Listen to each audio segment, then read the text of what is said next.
चल रहा होगा।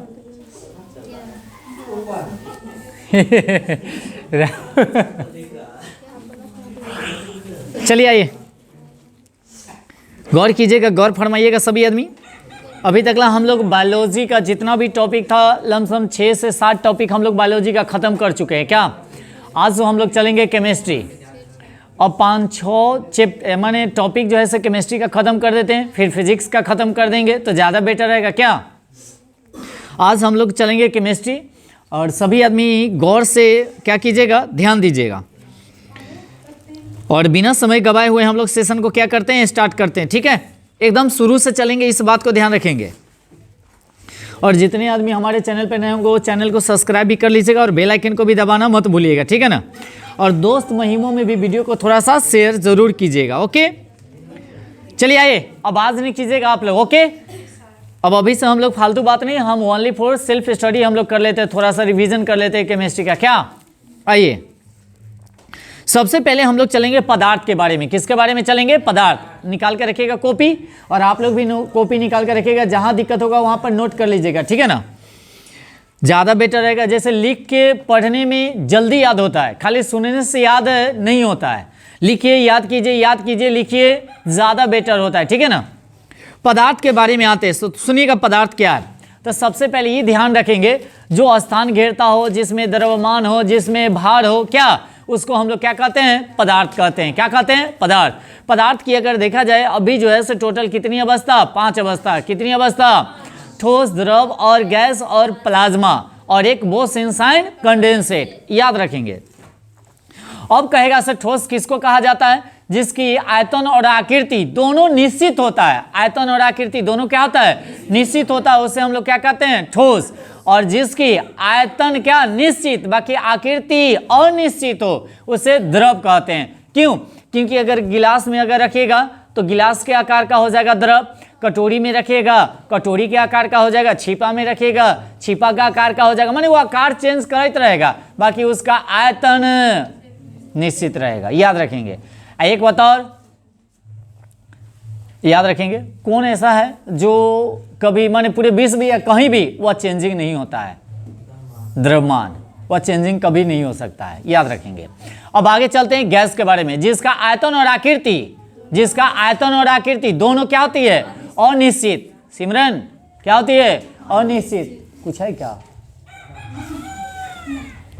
ध्यान दीजिए, कुछ था क्या, हाँ लगा दीजिए ना, खाली हाँ लगा लीजिए, कोई दिक्कत नहीं। चलिए आइए ध्यान दीजिएगा। तो आयतन और आकृति दोनों क्या होता है, अनिश्चित होता है। किसका, गैस का। और दोनों निश्चित कहेगा तो ठोस का, एगो निश्चित एगो अनिश्चित कहेगा तो द्रव का। तो यानी कि आयतन निश्चित और कथी, आकार अनिश्चित, तब द्रव उसको कहा जाएगा। कोई दिक्कत। प्लाज्मा तो जानबे करते हैं, जितना भी है मैंने सभी उसमें मिक्सचर रहता, तरल अवस्था में रहता है। और तो एगो हो जाएगा बोस-एंजाइम कंडेंसेट। अब आगे चलते रसायन शास्त्र के बारे में बोला जाए। अच्छा एक बात बताएगा, रसायन शास्त्र की उत्पत्ति की अगर बात किया जाए, यह किस शब्द से हुई है, कीमिया शब्द से। कौन शब्द से, कीमिया। याद रखेंगे, केमिस्ट्री तो कीमिया, केमिस्ट्री कीमिया। तो रसायन शास्त्र की अगर उत्पत्ति की अगर बात किया जाए, कौन सी शब्द से हुई है, कीमिया। याद हो गया, याद हुआ, कौन से शब्द से, कीमिया। जिसका अर्थ क्या होता है, काली मिट्टी। जिसका अर्थ क्या होता है, काली मिट्टी। याद कर ले रखेंगे, ठीक है ना। तो कीमिया का अर्थ क्या होता है, काली मिट्टी। और कीमिया की अगर बात किया जाए कौन सी भाषा माने किसे, तो रसायन माने रसायन शास्त्र कह सकते हैं। क्या कह सकते हैं, रसायन शास्त्र। अब आगे चलते हैं, रसायन शास्त्र के जनक कौन है बताइएगा, लेवोजियर। कौन थे, लेवोजियर। एकदम याद कर ले रहेंगे, ठीक है ना। तो रसायन शास्त्र के जनक कौन हो जाएंगे, लेवोजियर। और उसके बाद रसायन शास्त्र की अगर उत्पत्ति की अगर बात किया जाए, कौन सी शब्द से, कीमिया शब्द से। कौन सी शब्द, और इसका कीमिया का अर्थ क्या होता है, काली मिट्टी। कौन मिट्टी, काली मिट्टी। अच्छा एक बात बताइएगा, काली मिट्टी सबसे ज्यादा कहाँ पाया जाता है, हाँ महाराष्ट्र और गुजरात। महाराष्ट्र और गुजरात। और कपास की खेती के लिए प्रयुक्त होती है काली मिट्टी।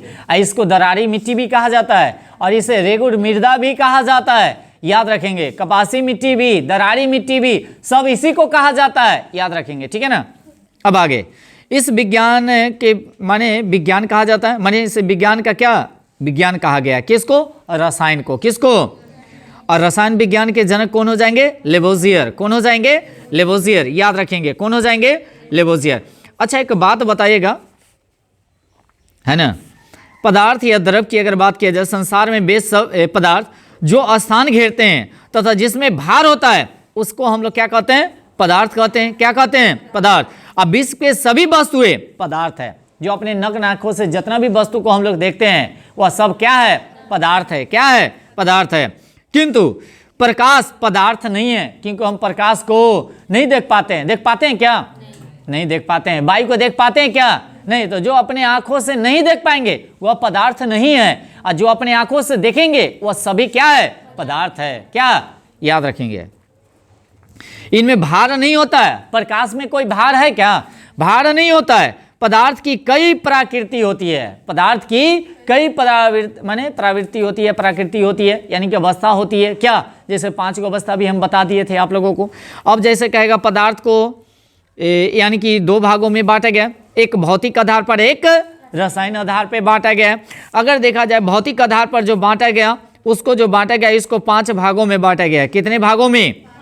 तो कहेगा भौतिक आधार पर पदार्थ को कितने भागों में? 5। ठोस, द्रव, गैस, प्लाज्मा, बोसेंसाइन, कंडेंसेट। अब कौन अवस्था में बांटा गया इसको? भौतिक अवस्था में। अब कहेगा सर रसायन अवस्था में अगर पदार्थ को कितने भागों में बांटा गया, तो 3 भागों में। कई भागों में? एक हो जाएगा तत्व, एक हो जाएगा यौगिक, एक हो जाएगा मिश्रण। याद हो गया? तो रसायन की अगर बात किया जाए रसायन अवस्था में कई भागों में? 3 भागों में। और भौतिक अवस्था में 5 भागों में ना, ठोस, द्रव, गैस, प्लाज्मा और बोसेंसाइन, कंडेंसेट। और रसायन वाला में हो जाएगा क्या? तत्व, यौगिक और मिश्रण। तत्व, यौगिक और मिश्रण। तत्व जो होता है माने एक ही सिंगल रहता है, और यौगिक जो रहता है कई तत्वों से मिलके बनता है। अब मिश्रण का मतलब होता है एक से अधिक पदार्थ मिलके बनता है, उसको हम लोग क्या कहते हैं? मिश्रण कहते हैं। क्या कहते हैं ना? चलिए आगे चलते हैं। अब अगर तत्व की अगर बात किया जाए, तत्व में को 3 भागों में बांटा गया है। तत्व को कितने भागों में? 3। एक हो जाएगा धातु, एक हो जाएगा अधातु, एक हो जाएगा उपधातु। याद रहेगा ना? तो तत्व को कितने भागों में बांटा गया? 3 भागों में। धातु, अधातु, उपधातु। याद रहेगा? धातु, अधातु, उपधातु। अब अगर कहता से यौगिक को कितने भागों में बांटा गया है, तो इसको 2 भागों में बांटा गया है। एक कार्बनिक यौगिक और एक अकार्बनिक यौगिक। कार्बनिक यौगिक, अकार्बनिक यौगिक। यौगिक को कई भागों में? 2 भागों में। तत्व को कितने भागों में? 3 भागों में। उसके बाद पदार्थ को कितने भागों में? 2 भागों में। भौतिक वाला के कई गो में? 5 गो में। रसायन वाला को कई गो में? 2 गो में। याद हो जाएगा ना? नहीं, 3 गो में। रसायन वाला के कई गो? मिश्रण भी है ना उसमें। चलिए आगे, अब आगे चलते हैं। अब कहता मिश्रण को कितने भागों में बांटा गया है? तो 2 भागों में। एक समांगी मिश्रण, एक विसमांगी मिश्रण। समांगी मिश्रण, एक विसमांगी मिश्रण। याद रहेगा ना? हाँ या ना? इस सभी को बांटल हो गया। तो सभी आदमी एक बार जरूर बताइएगा, पदार्थ को कितने भागों में बांटा गया? 2 भागों में। कौन कौन बताएगा? भौतिक और रसायन। तो भौतिक को कितने भागों में? कौन कौन बताइएगा? ठीक है, ठोस, द्रव, गैस, प्लाज्मा, बोसेंसाइन, कंडेंसर। रसायन वाला के कई गो में? 3 गो में। कौन कौन बताबो? तत्व, यौगिक और मिश्रण। अब बताबो से तत्व को कितने भागों में? 3। कौन कौन बताबो? हाँ, धातु, अधातु, उपधातु। यौगिक के कई गो में? 2 गो में। कौन कौन बताबो? कार्बनिक और अकार्बनिक। उसके बाद अगर मिश्रण की अगर बात कहता तो 2 गो। कौन कौन? समांगी और विसमांगी। समांगी और इतना क्लियर हो गया होगा? कोई डाउट? क्लियर है ना? फरियाद देंगे क्या हम लोग? अब आगे आते हैं ठोस के बारे में। जैसे बताइएगा, अब तो एक डिफिनेशन बतैली है। जैसे पत्थर क्या है? ठोस है। लकड़ी क्या है? ठोस है ना? तो ये सब तो सभी आदमी जानते हैं। जिसका आयतन और आकृति दोनों निश्चित होता है उसे हम लोग क्या कहते हैं? ठोस कहते हैं। द्रव के बारे में तो जानबे करते होंगे, दूध, पानी, तेल सब क्या है? द्रव है। गैस के बारे में अगर कहा जाए तो ऑक्सीजन, मीथेन, यूथेन, एलपीजी गैस माने सभी क्या है? गैस है। क्या है? गैस है। अब कहेगा, सुनिएगा, त्रिक बिंदु। कौन बिंदु? त्रिक बिंदु। क्वेश्चन यहां से पूछा जाता है त्रिक बिंदु से, याद रखेंगे। वैसे तापमान होता है जिस पर ठोस, द्रव और गैस तीनों अवस्थाएं पाई जाती है, एक साथ होती है। उसे क्या कहेंगे? त्रिक बिंदु। याद रहता? ठोस, द्रव, गैस, तीनों अवस्था एक ही के ऊपर पाया जाता है, उसको हम लोग क्या कहते हैं? त्रिक बिंदु। कथी कथी? ठोस, द्रव, गैस, ठोस, द्रव, गैस, उसको हम लोग क्या कहेंगे? त्रिक बिंदु। जो तीनों अवस्था है एक ही के ऊपर पाया जाएगा। ठीक है, अब आगे चले क्या? कोई दिक्कत? आगे अगर कहता पदार्थ के तीनों अवस्थाओं की तुलना अगर किया जाए तो सबसे ज्यादा घनत्व किसमें होगा बताइएगा? ठोस में। और सबसे कम घनत्व किसमें होगा? गैस में। अब बीच में क्या होगा? द्रव। याद रखेंगे एक बात और कंसेप्ट याद करिएगा, सब बीच में हमेशा द्रव रहेगा। बीच में हमेशा क्या रहेगा? कुछो भी पूछ दे, हमेशा बीच में क्या रहेगा? द्रव। या तो कभी गैस होगा आंसर, नहीं तो कभी ठोस, क्वेश्चन के अकॉर्डिंग। बाकी बीच में हमेशा द्रव ही रहेगा। अब कहेगा से आणविक आकर्षण बल सबसे ज्यादा किसमें होगा? आकर्षण बल ठोस में कि द्रव में कि गैस में? ठोस में। और सबसे कम किस में? गैस में। और बीच में कौन? द्रव। देखो बीच में आना गलत द्रव। अब अगर कहता जो परासरण सबसे ज्यादा, परासरण माने फैले वाला, सबसे ज्यादा गैस में और सबसे कम ठोस, और बीच में देखो बीच में फिर द्रव आ गए। अब आगे कहता विसरण माने वो विसरण सबसे ज्यादा किस में? गैस में, और सबसे कम ठोस में, अब बीच बीच हाँ द्रव। याद रखेंगे। अब कहता गतिज ऊर्जा सबसे ज्यादा माने काफी तेजी से चले वाला, ठोस में कि द्रव में कि गैस में? गैस। गैस काफी तेजी से चलेगा, वायु गैस सबसे ज्यादा तेजी से चलेगा, और सबसे कम ठोस, और बीच में क्या? द्रव। अब आगे अंतराण्विक स्थान की अगर बात किया जाए तो सबसे ज्यादा गैस, सबसे ज्यादा गैस, और सबसे कम ठोस, सबसे कम, और बीच में कौन? हमेशा कथी? देखिए जब दो वस्तु एक दूसरे को आकर्षण करता है, जिसमें बल लगता है, अंतराण्विक माने अंदर की ओर बल लगता है, एक बाहर की ओर लगता है, तो अंदर वाला जो बल लगता है उसमें सबसे ज्यादा जो होगा आपका कौन होगा? गैस ही होगा। ठीक है, अब आगे तीन क्या हुआ? अंतराण्विक, इन्हें लिखिए स्थान, इसमें सबसे ज्यादा गैस, सबसे ज्यादा कौन होगा? गैस, और सबसे कम होगा ठोस। तीनों अवस्थाओं में अतिरिक्त यानी कि पदार्थ की दो और भी अवस्थाएं होती है, सभी आदमी जानते हैं दो, जो कौन कौन होता है? चौथी अवस्था, कभी कभी पूछ देता है प्लाज्मा। पंचमी अवस्था वो सिंसाइड कंडेंसेट। याद रखेंगे। तो प्लाज्मा के बारे में चलेंगे। यह पदार्थ की चौथी अवस्था होती है। यह उच्च ताप पर परमाणु आयनित होकर गैसीय अवस्था में आ जाते हैं। माने वह कौन अवस्था में आ जाएगा? गैसीय अवस्था में आ जाती है। अरे मुर्गी बा पागल उगल हो गया है क्या रे?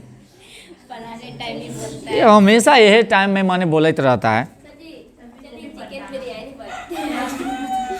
देखिए ए राहुल, राहुल इन्हें आओ।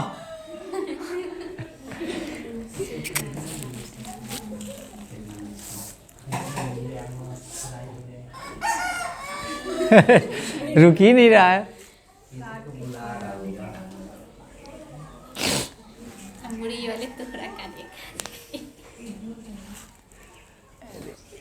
आया 4-5 घूम।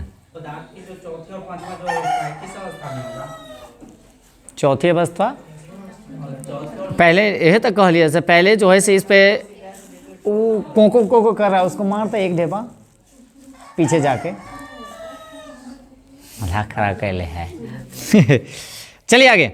इनके कण अति की उज्जवल या ज्वलनशील होते हैं और सूर्य तथा तारों में ईंधन प्लाज्मा अवस्था में ही रहता है। माने सूर्य और जितना भी रहता है उसमें द्रव अवस्था जो रहता है वह कौन सी अवस्था में रहता है? प्लाज्मा ही अवस्था में रहता है। अब आगे वो देखिएगा उन्हें बोला है वो सिंसाइन कंडेंसेट। यह पदार्थ की कौन सी अवस्था होती है? पांचवी अवस्था होती है। कौन सी अवस्था होती है? पांचवी अवस्था होती है, याद रखेंगे। अब आगे चलेंगे। तत्व के बारे में सुनेंगे। यह एक समान परमाणु से मिलकर बना होता है। माने एक समान परमाणु से मिलकर बना होता है। कौन? तत्व। कौन? तत्व बोले तो एलिमेंट, सही है, तत्व। और यह 3 प्रकार के होते हैं। कितने प्रकार के?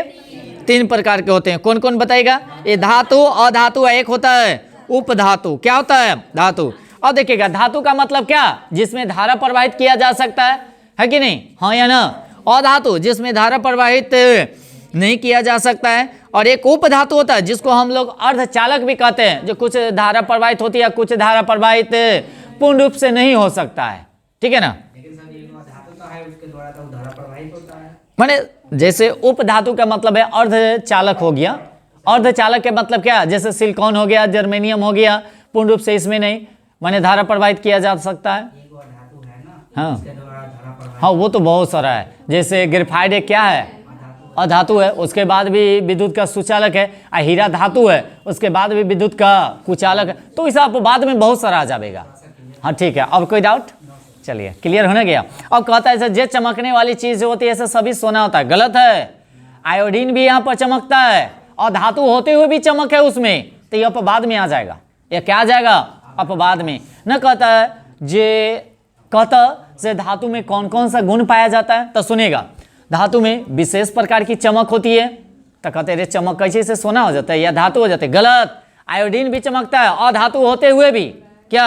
अब कहता आघात वर्धता का गुण पाया जाता है। आघात वर्धता का मतलब होता है हथौड़े से पीटना और चादर के रूप में बनाना। अब कहता तन्यता का गुण पाया जाता है, यानी कि पतला से पतला करना। तो सबसे ज्यादा तन्यता किसमें? सोना में। किसमें? एकदम पतला से पतला कर सकते हैं, किसको? सोना के। समझ रहे ना। उसके बाद ये हो गया। और विद्युत का कथी होता है? सुचालक होता है। कौन? धातु। तो इस सब धातु का क्या है? गुण है। और धातु का गुण क्या है? विशेष प्रकार की चमक नहीं पाई जाती है ना। यह विद्युत का कुचालक होता है। नहीं जी, ग्रेफाइट और धातु होते हुए भी विद्युत का सुचालक है। क्या है? सुचालक है। उसके बाद अगर देखा जाए तो अधातु की बात, यह विद्युत का कुचालक होता है। क्या? इसमें विशेष प्रकार की चमक नहीं पाई जाती, बाकी पाया जाता है। किसमें? अब ये बोले चमक, आयोडीन। अब तुम मोबाइल चला रही हो या पढ़ रही हो? तो मोबाइल छोड़ दो, हटा दो। हाँ, अब यहाँ पे ध्यान देगी, अब एकदम कांस्टेंट रहेगा दिमाग। क्या चीज? चमक माने अधातु होते भी इसमें पाया जाता है, या अपवाद वाला है। अब कहता जे कौन सा धातु द्रव अवस्था में पाया जाता है? धातु है, बाकी द्रव अवस्था पर, कमरे के ताप पर द्रव अवस्था में पारा। अधातु होते हुए भी यह द्रव अवस्था में पाया जाएगा ब्रोमीन। कौन हो जाएगा? ये अपवाद में ऐसा क्वेश्चन आ जाता, ठीक है ना। अब जैसे सोडियम है, अब कहता है कथी, जो धातु रहते हैं उसको पीट सकते हैं, गलत। सोडियम को नहीं पीट सकते हैं, क्योंकि उसको आराम से चाकू से काटा जा सकता है सोडियम को, और उसको रखा जाता है केरोसिन तेल में। इस अपवाद का क्वेश्चन है, इस बात को भी ध्यान रखेंगे, है ना। और कलर रखा जाता है, क्योंकि बाहर जैसे निकालेंगे तो वह बाहर से प्रतिक्रिया करके वह जलना शुरू कर देगा। क्या पानियों में डुबा कर रखेंगे? नहीं। क्या? सोडियम जब जलता है तो कौन सा कलर देता है? अच्छा, राते वाला क्वेश्चन है। अच्छा बताइएगा, सोडियम जब जलता है तो कौन सा कलर देगा? आप ही बताइए। गुलाबी और पीला। गुलाबी और क्या? पीला। अच्छा, एक कथी चल रहे थे, हाँ, फास्फोरस के बारे में। किसके बारे में? इसको पानी में डुबा कर रखा जाता है, बाकी लाल फास्फोरस को पानी में डुबा कर नहीं रखा जाता है, याद रखेंगे। क्योंकि लाल फास्फोरस का प्रयोग जो किया जाता है दिया सलाई के रूप में किया जाता है। कथी के रूप में? दिया सलाई। जो माचिस उचिस के तिल्ली उल्ली नहीं होता है, उसमें रहता है लाल फास्फोरस। फास्फोरस ऐसे 4 को होता है, बहुत सारा। आप लोग 12th में जब पढ़े होंगे तो फास्फोरस एक चैप्टर है ना। चलिए आगे, चलिए अब आगे चलते हैं।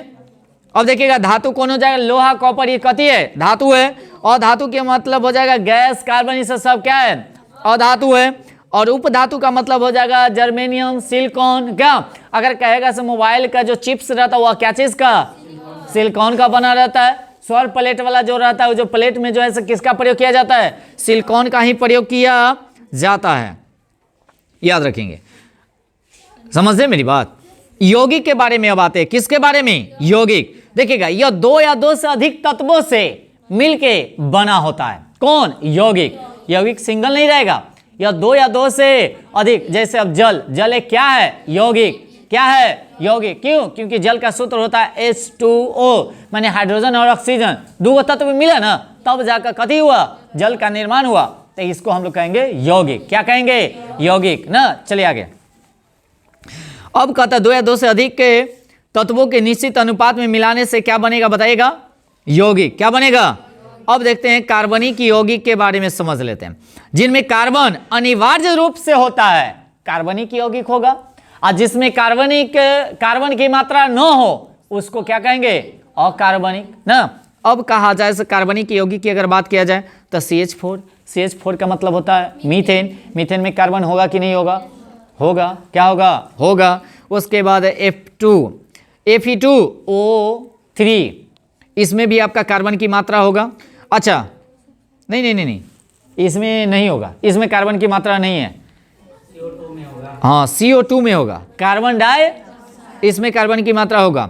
H2O जल में भी कार्बन की मात्रा नहीं है। या Fe2O3, इसमें भी कार्बन की मात्रा नहीं है। तो नहीं है तो अकार्बनिक, है तो कार्बनिक। जिसमें कार्बन की मात्रा रहेगा कार्बनिक कहलाएगा, और जिसमें कार्बन की मात्रा नहीं रहेगा तो जेकरा में C दिखाई देल को कार्बन का संकेत क्या होता है? C। परमाणु संख्या 6, अब द्रव्यमान संख्या 12, कभी कभी 14 भी देता।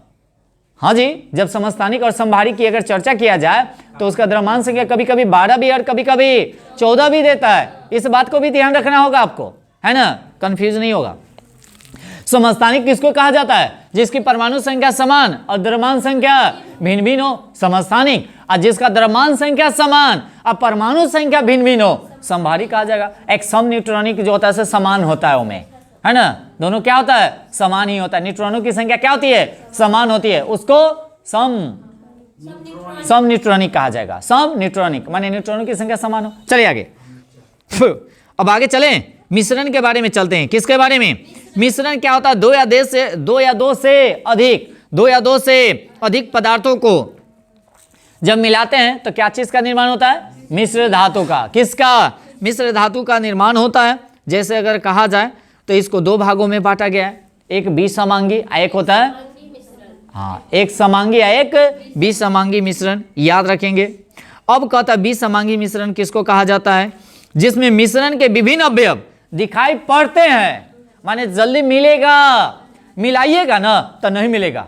जैसे पानी और बालू को मिलाइए, मिलेगा क्या? कण में दिखाई दे रहा है, इसका मतलब विसमांगी है। कथी है? अब पानी और चीनी मिला दीजिए, क्या चीनी दिखाई देगा? नहीं, तो ये हो गया समांगी। जिसका बिलियन माने वो कण दिखाई न दे, कण दिखाई दे तब विसमांगी, कण दिखाई न दे समांगी, माने घुल मिल गया। समांगी माने पूर्ण रूप से घुल मिल गया। विसमांगी जो पूर्ण रूप से नहीं घुला। गांव देहात के भाषा में याद कर लेना। क्या आगे? चीनी नमक का अगर देखा जाए समांगी में चीनी और नमक भी हो जाएगा, दोनों को मिला दीजिएगा तो आराम से मिल जाएगा। समांगी है ना, है कि नहीं है? चलिए अब आगे। विसमांगी मिश्रण के समांग बनाने के लिए जलीय विलयन बनाया जाता है। अलग अलग धातुओं को गर्म करके या विलयन बनाकर मिला देना मिश्र धातु कहलाता है। अर्थात मिश्र धातु एक समांगी मिश्रण है। मिश्र धातु एक क्या है? समांगी मिश्रण है। जिसमें लोहा की अगर बात किया जाए 99%, लोहा की बात किया जाए, कार्बन की मात्रा की अगर बात किया जाए तो 1%, तो लोहा और कार्बन मिलाएंगे तो स्टील का निर्माण होगा। तो एक मिश्रण हुआ कि नहीं हुआ? स्टील जो है किसका किसका मिश्रण है? लोहा और कार्बन। लोहा और कथी का? कार्बन का। स्टील किसका मिश्रण है? लोहा और कार्बन। दो को इतने मिला कि नहीं मिला? मिला ना जी। एक मिला लोहा, एक मिला कार्बन, दोनों मिलके क्या बना? स्टील। कथी बना? स्टील बन गया। जिसमें लोहा की मात्रा 99% और कार्बन की मात्रा 1%। क्या परसेंट? 1%। दिक्कत ना है? दिक्कत है क्या? चलिए अब आगे परमाणु सिद्धांत के बारे में आते हैं। अच्छा, परमाणु सिद्धांत जो है किसने दिए थे? John Dalton. कौन दिए थे? परमाणु के बारे में याद कर ले रहेगा। परमाणु सिद्धांत किसने दिए? John Dalton. सुनेगा, पदार्थ छोटे छोटे परमाणु से, याद रखेंगे, पदार्थ जो होता है छोटे छोटे, अरे डिफिनेशन पूछ दिया जाता है इस बार, याद रखेंगे। अभी भी एग्जाम हो रहा है तो देखिएगा, या सेट उठ मारिएगा तो उसमें देखिएगा डायरेक्ट आपका कथी पूछ देता है? डिफिनेशन। 4 गो ऑप्शन रहता है वो में से, है ना। अब कहते हैं इसे कार्य करने की दर को क्या कहा जाता है? ऊर्जा रहता, शक्ति रहता, माने 4 गो ऑप्शन ऐसा देले रहता। अब बताओ, एहो में लड़का कंफ्यूज हो जाता है। एक कार्य करने की क्षमता होता है, एक कार्य करने की दर, तो दर कहता है तो शक्ति, कार्य करने की दर कहेगा तो, कार्य करने की क्षमता कहेगा तो ऊर्जा। कथी? ऊर्जा। तो कंफ्यूज नहीं हो जाता है? तो एगो शब्द से इधर उधर हो जाता है, तो डिफिनेशनों पूछ लिया जाता है, इस बात को ध्यान रखेंगे, ठीक है ना। क्या तो पदार्थ के छोटे छोटे परमाणुओं से मिलकर बना होता है। यह जानकारी भारत में कौन दिया था, बताया था, कनाद दिया था सबसे पहले। जो पदार्थ जो होता है छोटे छोटे कणों से मिलकर बना होता है, पदार्थ जो है छोटे छोटे कणों से मिलकर बना होता है। किसने कहा था, कनाद। कनाद एक कौन था, वैज्ञानिक था, वैज्ञानिक था, याद होगा। तो पदार्थ ऐसे भी जनरली छोटे छोटे पदार्थ से मिलकर ही बना होता है ना, है कि नहीं। तो ये किसने कहा, कनाद, याद हो गया होगा। अब जबकि व्यापक रूप से जानकारी किसने दिया, जॉन डाल्टन ने दिया। व्यापक रूप से किसने दिया, जॉन डाल्टन ने दिया। बाकी कहा क्या, पदार्थ छोटे छोटे कण से मिलकर बना होता है, किसने कहा, कनाद। किसने कहा, कनाद। बाकी व्यापक रूप से किसने कहा, जॉन डाल्टन ने कहा। किसने कहा, जॉन डाल्टन। मेरे साथ आप लोग बोलते क्यों नहीं है, याद होगा, बोलिए लिखिए, बोलिए लिखिए, बोलिए लिखिए, तुरंत याद हो जाएगा, है कि नहीं। लिखने से याद होता है, इस बात को ध्यान रखिएगा। आप बोलिएगा, बोल बोल कर पढ़ा जाता है, मने मने पढ़िएगा तो याद जल्दी नहीं होता है। आगे, जॉन डाल्टन नामक एक वैज्ञानिक ने विस्तृत रूप से परमाणु संरचना की जानकारी दिया। पहली बार उसने परमाणु संरचना का जनक भी कहा जाता है। तब परमाणु संरचना का जनक जो है किसको कहा जाता है, जॉन डाल्टन को कहा जाता है। सबसे पहले यही व्याख्या किए थे, यही चलते जॉन डाल्टन को क्या कहा गया है, परमाणु संरचना का जनक। याद होगा होत, परमाणु संरचना का जनक किसे कहा गया, कहता है सबसे पहले परमाणु के बारे में, पदार्थ के बारे में छोटे छोटे कण कौन कल के रहा, कनाद कल के रहा। कौन कल के रहा, कनाद, याद रखेंगे। अब आगे सुनिएगा, उन्होंने एटॉमी यानी कि परमाणु शब्द दिया और कहा कि परमाणु को तोड़ा नहीं जा सकता है। परमाणु को कौन कहल कर रहा, डाल्टन, जॉन डाल्टन। जो परमाणु को हम तोड़ नहीं सकते हैं, परमाणु को तोड़ नहीं सकते हैं, याद रखेंगे। अब आगे चलेंगे। आधुनिक समय में डाल्टन के सिद्धांत को काट दिया गया और परमाणु को इलेक्ट्रॉन, प्रोटॉन, न्यूट्रॉन, पॉजिट्रॉन और न्यूट्रॉन या मेसोन, पाई, मेसान इत्यादि में तोड़ दिया गया। कहने का मतलब है, मेरी बात सुनिएगा, इतने से क्वेश्चन पूछा जाएगा। जे आधुनिक समय में, आधुनिक के मतलब क्या, अभी, अभी ना कि पहले, अभी वाला ना, इधर की बात हो रही है ना, आधुनिक माने अभी की बात हो रही है, इधर की बात हो रही है ना। इसमें क्या किया गया है, जो सुनिएगा, गौर कीजिएगा, डाल्टन के सिद्धांत को काट दिया गया। वो कहा गया था से भाई अब इसको तोड़ा नहीं जा सकता है, तो एक बार आकर कह के रे बुरबका न एक खुंडी खुंडी कह दे भाई, कर दिया। तो कई को भाग में बांट दिया गया, कई भागों में बांट गया, है ना। मैंने डाल्टन साहब कहते थे इसको तोड़ा नहीं जा सकता है, बाकी बाद में इसको तोड़ दिया गया। तो क्या क्या चीज में तोड़ा गया बताइए। तो याद रखेंगे किसके किसको, सुनिएगा।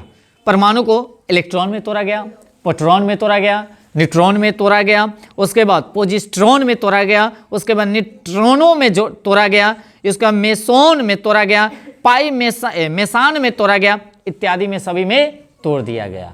माने ओकर बात को फेल, कोना के बात फेल हो गया, डाल्टन साहब कल के से न टूटते बाकी टूट गया। अब आगे, परमाणु के नाभिक में जो होते हैं, याद रखेंगे, न्यूट्रॉन और प्रोटॉन ही पाया जाता है। अब कहता परमाणु के नाभिक में, नाभिक के मतलब बीच में क्या क्या पाया जाएगा, प्रोटॉन और इलेक्ट्रॉन बाह्य चक्कर लगाता है। इलेक्ट्रॉन जो होता है इसका बाह्य चक्कर लगाता है, और इलेक्ट्रॉन पर ऋण आवेश होता है और प्रोटॉन पे धन आवेश होता है, और न्यूट्रॉन पे कोई चार्ज नहीं होता है। इलेक्ट्रॉन का खोज जे थॉमसन ने किया, और प्रोटॉन का खोज किसने किया, गोल्डस्टीन ने किया, और न्यूट्रॉन का जेम्स चैडविक ने किया। याद रखेंगे। चलिए आप आगे, अब आगे चलते हैं। परमाणु के नाभिक में न्यूट्रॉन और प्रोटॉन पाया जाता है, जबकि इलेक्ट्रॉन बाहर से क्या करेगा, चक्कर लगाता है। एक एक क्वेश्चन को अच्छे से याद करे चलेगा, न तो 4 गो ऑप्शन देता ना तो कहता कौन इसमें से सत्य है और कौन इसमें से असत्य है। इसने ज्यादा क्वेश्चन मिलता, 2 4 5 को जरूर मिल जाता। कोई अभी एग्जाम दीजिए, ये जरूर मिलेगा गलत चुनने वाला या सत्य चुनने वाला, हरगिज का पूछेगा। 4 गो ऑप्शन रहता, कहते इनमें से कौन गलत है, समझ रहे ना, या कौन सही है। तो जानना जरूरी है, यह समय से न उठा उठा के ऑप्शन बना दे छे, आ कहे कौन गलत है कौन सही है, तने के हल्का चेंज कर दिया, बस काम खत्म। आगे आइए। ए बाबू गौर कीजिएगा, परमाणु के मूल कण वैसे कण जिनके निर्माण में किसी अन्य कण की आवश्यकता नहीं होती है उसे मूल कण कहते हैं। माने इसको कोई भी चीज के लिए, कोई सहायता होता के लिए इसको कोई कण की जरूरत नहीं होता, उसको मूल कण कहते हैं। मूल माने पहला का कण, इसको कोई चीज की जरूरत नहीं होती है। अब आगे आते हैं, जैसे इलेक्ट्रॉन एक मूल कण है। इलेक्ट्रॉन एक क्या है, तो कहता मूल कण कौन है, इलेक्ट्रॉन। एक कोई चीज के जरूरत नहीं है, कोई का जरूरत तो है नहीं है। इलेक्ट्रॉन अब एक आपका क्या है, ये मूल कण है, किंतु नाभिक के मूल कण नहीं है। नाभिक के मूल कण, अब कहता है नाभिक के मूल कण की अगर बात किया जाए तो दुइये को होता है, प्रोटॉन और न्यूट्रॉन। प्रोटॉन और न्यूट्रॉन होते हैं, बाकी वो कति अस्थायी एवं अस्थायी दोनों, अस्थायी एवं अस्थायी दोनों होते हैं, अस्थायी एवं अस्थायी, याद रखेंगे। तो अस्थायी कौन हो जाएगा, इलेक्ट्रॉन। अस्थायी कौन हो जाएगा, प्रोटॉन और, याद रहता। चला अब आगे चले धीरे धीरे कदमों से। अस्थायी मूल कण की अगर बात किया जाए, यह परमाणु के अनिवार्य रूप से उपस्थित रहते हैं। इनकी संख्या 3 है, इनकी संख्या 3 है। मूल कण की अगर बात किया जाए, अस्थायी मूल कण, तो कौन होगा बता दीजिए, electron proton neutron, electron proton neutron. अस्थायी कण की अगर बात किया जाए, यह अनिवार्य रूप से परमाणु में उपस्थित नहीं होते हैं। तो कौन नहीं होता, जो कितना भागों में, पॉजिट्रॉन, उसके बाद कथी न्यूट्रिनो, एंटी न्यूट्रॉनो या मेसन, जितना भी है ये कथी है, अस्थायी। क्या है, अस्थायी, याद रखेंगे। अब आगे चलें, प्रतिकरण क्या है, प्रतिकरण। दो स्वभाव में बिल्कुल विपरीत कणों को प्रतिकरण कहा जाता है। क्या कहा जाता है, प्रतिकरण कहा जाता है। यह आपस में टकराते हैं, यह आपस में क्या करते हैं, टकराते हैं, तो एक दूसरे को नष्ट हो जाते हैं, एक दूसरे को क्या हो जाते हैं, नष्ट हो जाते हैं। जैसे इलेक्ट्रॉन तथा पॉजिट्रॉन एक दूसरे से प्रतिकरण है, प्रतिकरण है। ये दोनों टकराएगा तो क्या हो जाएगा, नष्ट। ये दोनों टकराएगा जल्दी नहीं, तो कौन कौन, इलेक्ट्रॉन और पॉजिट्रॉन, पॉजिट्रॉन, ये दोनों टकराएगा नहीं, याद रखेंगे। परमाणु का आकार जो होता है इसे गोलाकार होता है। परमाणु का आकार कैसा होता है, याद रखिए, ये भी क्वेश्चन पूछा जा सकता है। इसे परमाणु का आकार कैसा होता है, गोलाकार होता है। कैसा होता है, गोलाकार, जिसके बाहर कौन रहता है, इलेक्ट्रॉन, अंदर में कौन रहेगा, हाँ, अस्थायी की अस्थायी, अस्थायी, याद रखेंगे। उसके बाद आगे, परमाणु के केंद्र को नाभिक कहते हैं। केंद्र को क्या कहा जाएगा, नाभिक कहा जाता है। हम लोगों का नाभिक कौन है, ढोंड़ी, कौन है, ढोंड़ी। अब आगे चले, उसके बाद नाभिक यानी कि धन आवेशित होता है। नाभिक जो होता है इसे क्या होता है, धन आवेशित। कौन आवेशित, धन आवेशित होता है। परमाणु का कुल द्रव्यमान नाभिक में ही पाया जाता है। परमाणु का कुल द्रव्यमान जो होता है कहाँ पाया जाएगा, नाभिक में ही पाया जाता है। नाभिक के द्रव्यमान को मापकर परमाणु द्रव्यमान को नापा जा सकता है। तो पहले किसको मापा जाएगा, तो सबसे पहले नाभिक के द्रव्यमान को मापकर, परमाणु के द्रव्यमान को मापकर तब परमाणु द्रव्यमान को नापा जा सकता है। अर्थात परमाणु का द्रव्यमान न्यूट्रॉन तथा प्रोटॉन के द्रव्यमान के बराबर होता है ना। न्यूट्रॉन और प्रोटॉन के बराबर होता है। किसका, परमाणु का द्रव्यमान। तो परमाणु का द्रव्यमान किसके किसके बराबर होगा, न्यूट्रॉन और प्रोटॉन। जो अंदर वाला रह जाए ओकर दोनों क्या होता है, बराबर। द्रव्यमान के, कथी के, दोनों का द्रव्यमान सेम होता है। किसका, परमाणु का और किसका, प्रोटॉन और न्यूट्रॉन का, याद रखेंगे। अब आगे चलेंगे। इलेक्ट्रॉन के भार का इसलिए नहीं माने जोड़ते हैं क्योंकि यह उच्च गति से गतिशील होता है। देखिए इलेक्ट्रॉन के भार का यानी कि इसलिए नहीं जोड़ते हैं हम लोग, इसको नहीं जोड़ा जाता है। जोड़ा दुइये को के जाएगा, प्रोटॉन और न्यूट्रॉन। कल कि एकर गति इतना न तेजी रहे छे, इतना न तेजी रहे छे जे पकड़ता ही न बेचारा, पकड़ता है काफी। देखते होंगे से कोई करंट अगर स्विच डाबा तक से न चल गया, चल जाता है कि नहीं चल जाता है, इतना न तेजी है, ये नहीं पकड़ाया जा सकता है। ये चलते इसको उसमें जोड़ा नहीं जा सकता, याद रखेंगे। किसको, तो इलेक्ट्रॉन को। नाभिक का खोज किसने किया था, रदरफोर्ड ने किया। कौन किया, रदरफोर्ड ने किया नाभिक का खोज। तो किस नाभिक का, परमाणु के नाभिक का, याद रखेंगे। मुस्की चरनिया मुस्की मार रहे हैं। अब आगे, नाभिक के अंदर न्यूट्रॉन और कौन रहता है, प्रोटॉन, और नाभिक के अंदर पाए जाते हैं। और कहता है कणों को सामूहिक रूप से न्यूट्रॉन कहते हैं, माने दोनों के सामूहिक रूप को हम लोग क्या कहेंगे? न्यूट्रॉनिक कहेंगे। क्या कहेंगे? न्यूट्रॉन, न्यूट्रॉनो या न्यूट्रॉन कुछ भी कह सकते हैं। आगे, अब आगे इलेक्ट्रॉन, न्यूट्रॉन नहीं होते हैं। इलेक्ट्रॉन कला नहीं होता, कला कि परमाणु के नाभिक में नहीं पाए जाते हैं क्योंकि यह नाभिक के बाहर रहता है, इसलिए इसको नहीं कहा जा सकता है। और न्यूट्रॉनों में न्यूट्रॉन तथा प्रोटॉन होते हैं, न्यूट्रॉन तथा प्रोटॉन होते हैं, याद रखेंगे। कोई दिक्कत? एक बात और, परमाणु की नाभिक की अगर बात किया जाए, परमाणु के कदे नाभिक की बात किया जाए, 10 के पावर कितना? 15। 10 के पावर कै? प्लस में कि माइनस में? माइनस में। और त्रिज्या कितना? 10 के पावर -10। मीटर में कि सेंटीमीटर में? मीटर में। कथी में? ये भी पूछ देता है। जब परमाणु के बताइए से नाभिक सॉरी परमाणु के त्रिज्या कितना है? हो गए। नाभिक के त्रिज्या नहीं ना, ये हम क्या बोले थे? नाभिक, नाभिक कह देता तो 15, आयका त्रिज्या कह देता तो कितना? 10। अब आगे बताइएगा, परमाणु त्रिज्या 10 और नाभिक की त्रिज्या कहता था 15, याद रहता ना? अब मीटर में, अच्छा मीटर में न रहता तो एक फर्मी होता है, जैसे 10 के पावर -15 बराबर कभी कभी ये भी दे सकला तो एक फर्मी। क्या फर्मी?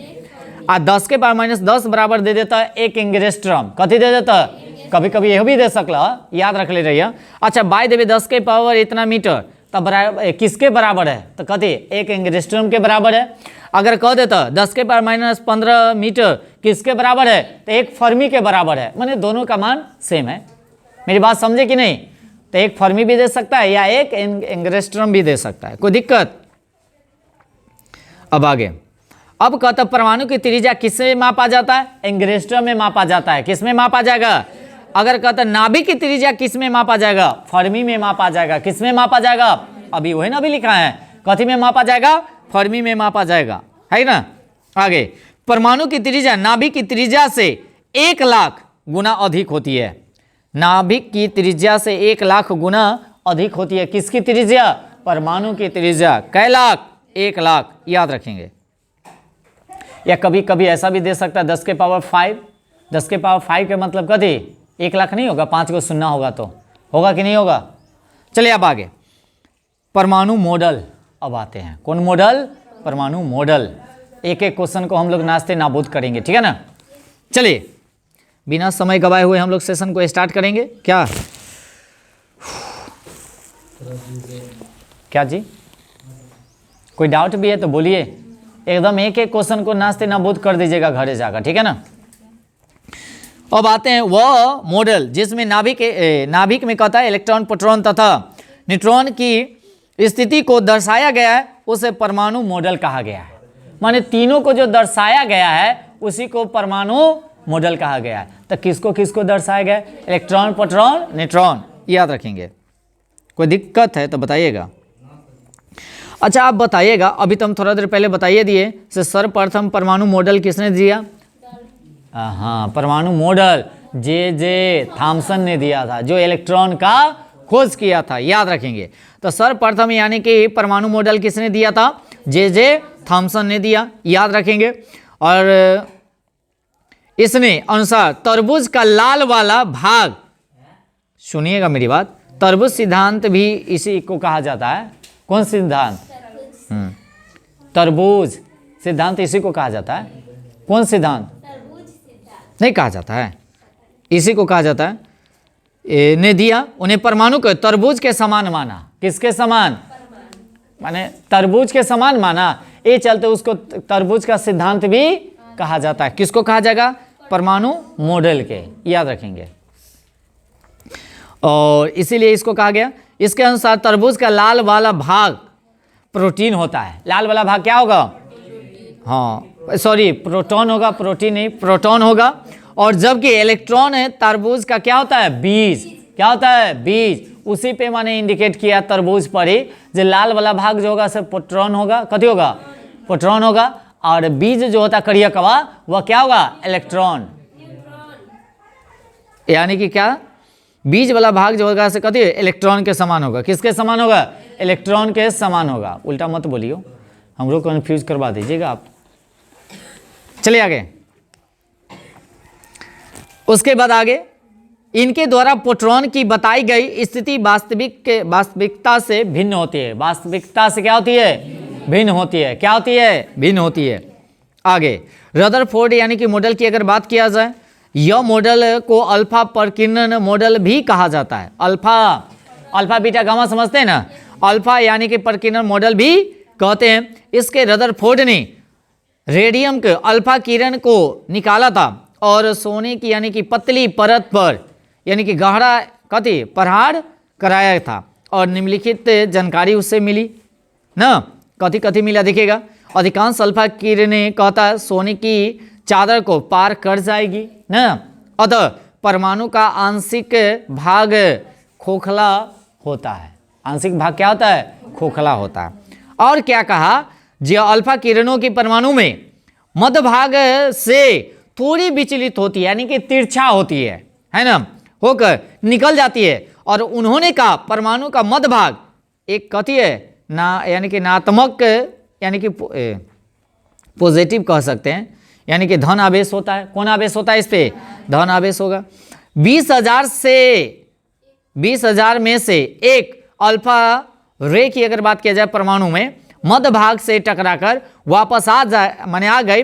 अतः उन्होंने कहा कि परमाणु का भाग मध्य भाग को ठोस होता है, माने टकरा कर आ गया है, चलते मध्य भाग क्या होता है? ठोस होता है। इस तरह से बहुत सारा माने उपयोग किए ना। उसके बाद आते हैं मैक्सवेल का सिद्धांत। कौन आते हैं? मैक्सवेल का सिद्धांत समझिएगा।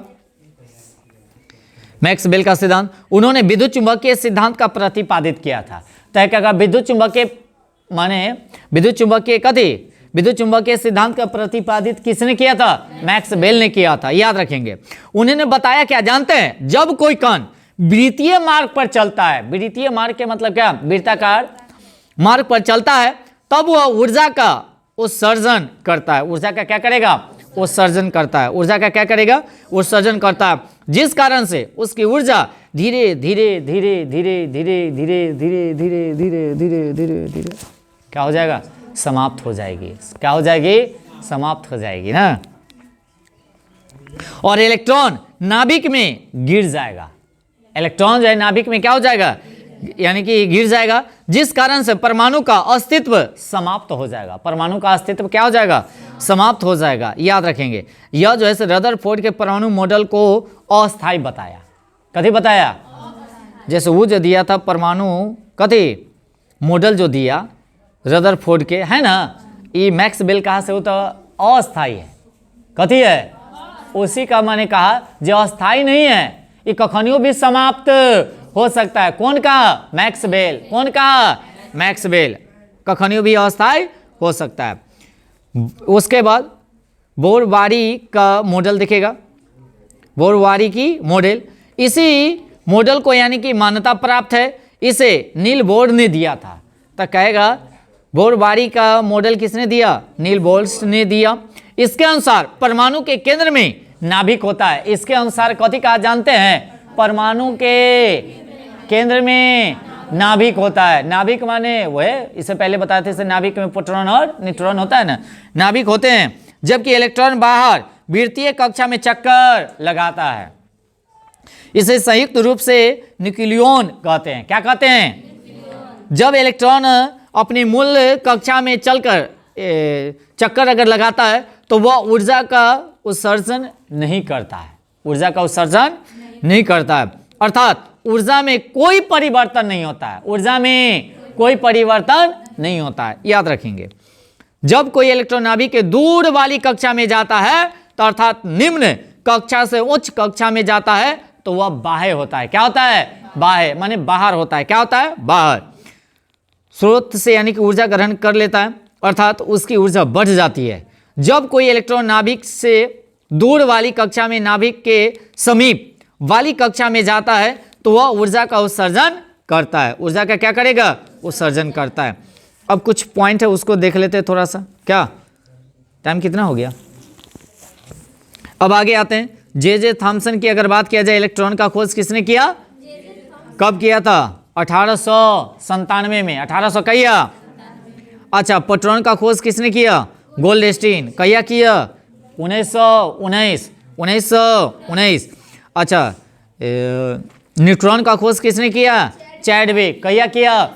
1932। 1900 याद रहता। तो सबसे पहले किसका खोजा गया? कहिया खोजा गया? 1897 में। और उसके बाद प्रोटॉन का खोजा गया कहिया? 1919 में ना, 1900 जलियांवाला बाग हत्याकांड के समय याद रख ले रही है क्या।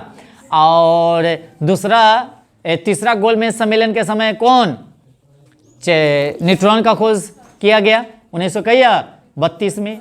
कहिया? 32 में। कौन किया था? चैडविक ने। अच्छा, एक बात बताइएगा, जो द्रव्यमान की अगर बात किया जाए तो इलेक्ट्रॉन का द्रव्यमान कितना होता है? 9.1। 9.1 10 के पावर माइनस 31। 10 के पावर माइनस 31 केजी में। कथी में? केजी में। यह इलेक्ट्रॉन का द्रव्यमान है। क्या है? द्रव्यमान है, याद रखेंगे।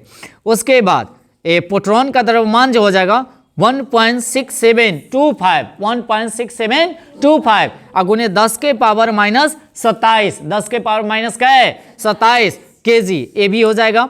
उसके बाद न्यूट्रॉन की अगर बात किया जाए तो इसका द्रव्यमान जो होता है 1.6748। 1.6748 अगुने 10 के पावर माइनस क्या है? 27 केजी होता है। अच्छा, एक बात बताइए, तीनों में सबसे भारी कौन होता है?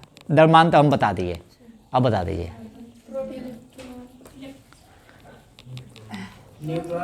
न्यूट्रॉन होगा। अब ये तो बताएं, सबसे ज्यादा भारी कौन होगा और सबसे कम भारी कौन होगा? इलेक्ट्रॉन। कौन होगा? याद रखेंगे। क्या करे और चले?